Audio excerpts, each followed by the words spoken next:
The preferred estimation method by Agile teams is planning poker. Planning poker is a technique for estimating effort using a relative size instead of an absolute size. It's a variation of the wideband Delphi. It's based on consensus and it's gamified, so it's fun and entertaining. The developers use a set of cards, usually with a variation of the Fibonacci sequence, that represent story points, but they can also use other alternatives like the t-shirt sizes. Because they build the increment, only the developers should be allowed to estimate.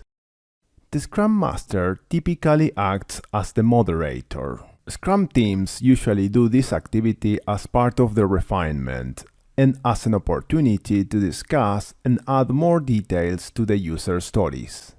The activity starts with the product owner presenting one of the user stories that is likely to be added to the next sprint, explains what it's about, and maybe a draft of the acceptance criteria. To make this example a bit extreme, let's suppose that the product owner only presents the title of the user story, and there is not much detail about it. The next step is that the developers will make questions about it. This user story is a sign-in, so someone could ask if there are any roles or access restrictions, but the product owner clarifies that no, that roles will be handled in the future in another story. For now, the users will have access to all the features of the application when they sign in, so they can write these details to the user story. Once there are no more questions, they can proceed to estimate. Each developer looks at their cards and selects one with the size they estimate. They cannot show their cards.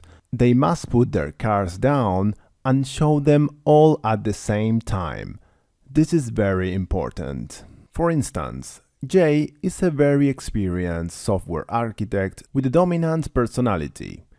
John is a junior developer who has great respect for Jay. If John thinks that this is difficult to do, but Jay says that it's a piece of cake, John will feel intimidated to change his estimate to be aligned with Jay's.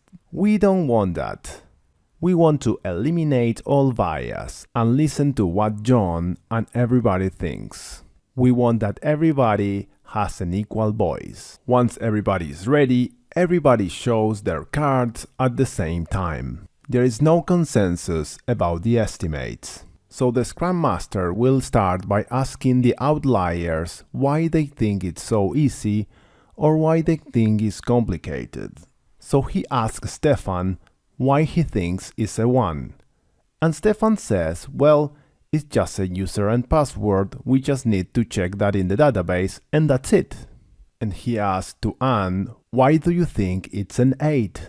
And she says, because the password will be encrypted, and what if they want to sign in with Facebook or Google? Those are very popular methods today and we must support them. What if the user forgot his password? We need to allow recovery. And if there are many failed attempts, we need to block the user and the IP for a few minutes. Send an email to let the user know that someone is trying to break into the account, and after 3 incorrect passwords, we need to show a CAPTCHA for human verification. John says, right, I didn't think about that. Stefan and Ali are new to this team, and Ali says, I thought about those items, but in my previous team, that was a 5. That is because story points could have a complete different meaning in different teams. Story points and velocity between different teams are not comparable, and they are not meant to be standardized. The meaning of these user story points are only meaningful for this team. What for this team could be an 8, for another team could be a 5, 13, or 20. During refinement, although they discuss and make questions, it's very common that people make assumptions silently or take facts for granted.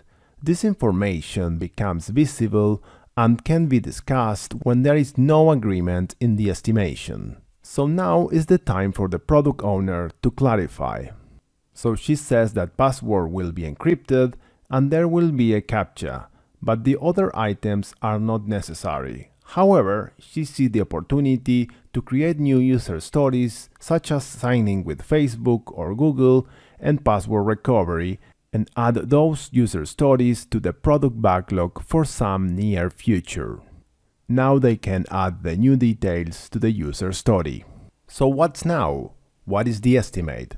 Should we do an average of this estimate?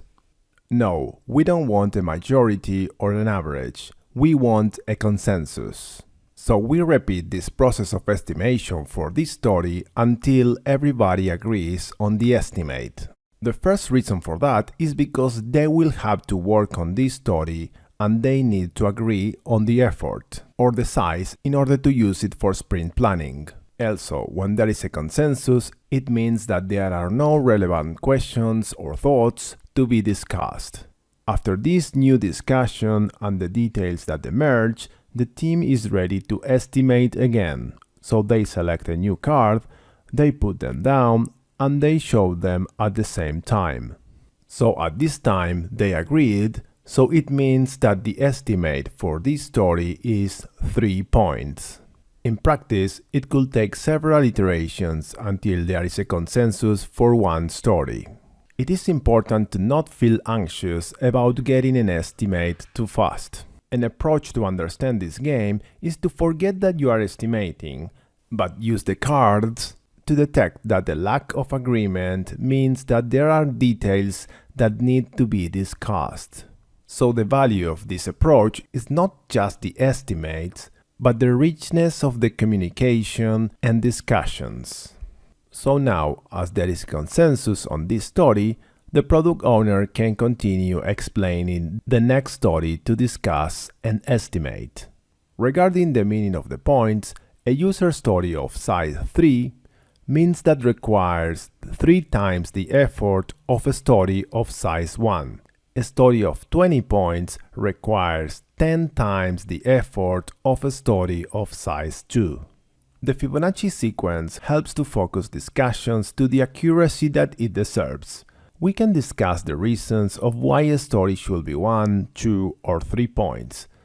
But if a story is around 20 points, it does not make sense to see if it should be 19, 21, or 22. It's just a big user story and will probably need to be split. Finally, you can see that this is not the Fibonacci sequence, but a variation to make it easier to use, especially with big numbers. When a team makes their first planning pokers, they don't have an agreement on the meaning of size of each number. So you can just run this process with a few stories that look different in size until they get a shared understanding of what these numbers mean in size for them. Mapping these numbers to days or hours is usually considered a bad practice. What do you think? Have you applied or will you apply these concepts? Tell us more in the comments below. And remember to subscribe to not miss any of our new videos. What topics would you like to know?